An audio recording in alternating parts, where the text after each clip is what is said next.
Think your argument breaks Catholicism? Let's see how strong it really is. So John 6 is one of the clearest moments where Jesus teaches the real presence of Christ in the Eucharist. In John 6, Jesus says, "Whoever eats my flesh and drinks my blood has eternal life."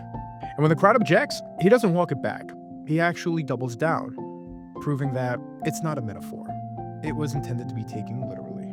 But Jesus was speaking symbolically. Eat my flesh just means to believe in him. Let's remember John 10 when Jesus says, "I am the door," and then again in John 15, "I am the vine." These are all clearly metaphorical. Protestants using John 10 and John 15 are fair points, but notice how Jesus always clarifies when people misunderstand him, even in these two verses. When Nicodemus misunderstood born again, which we see in John 3, verses 1 through 10, Jesus explains this.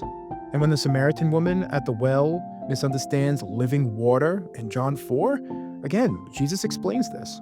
Here in John 6, there's no clarification. Instead, Jesus switches to an even stronger word, the Greek word for chew, trogo. And that's not poetic language. This is physical, literal language. Yeah, but trogo can be metaphorical. Jesus even uses this word later in John 13. "He who eats my bread has lifted his heel against me." Yeah, trogo has been used metaphorically, but context determines everything. In John 13, this is an idiom about betrayal. There is no idiom in John 6. It is literal language, surrounded by words like flesh, blood, eating, drinking. John isn't describing a metaphor here. He is describing a meal. Yeah, but if we take a closer look at John 6 in verse 63, Jesus says the flesh profits nothing. The words I've spoken are spirit and life.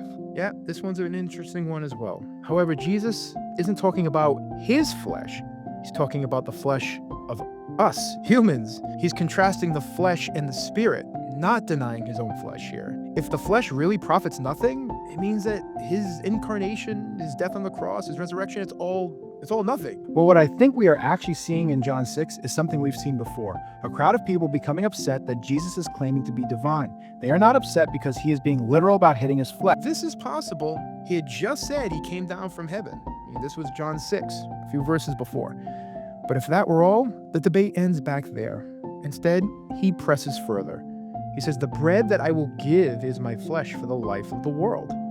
Even if the crowd misunderstood why they were offended, it doesn't really change what Jesus said. His words are clear. His flesh and blood are real participation in his divine life, regardless of whether or not the crowd thought he was talking about being divine or not. So they walked away because of his divinity or something completely different. It doesn't take back what he says. Wait, it's just a symbol? Nah, his flesh is true blood to drink, true food to eat. And that's why Catholics take him literally. And that truth, my friends, is stronger than steel. Thanks for watching.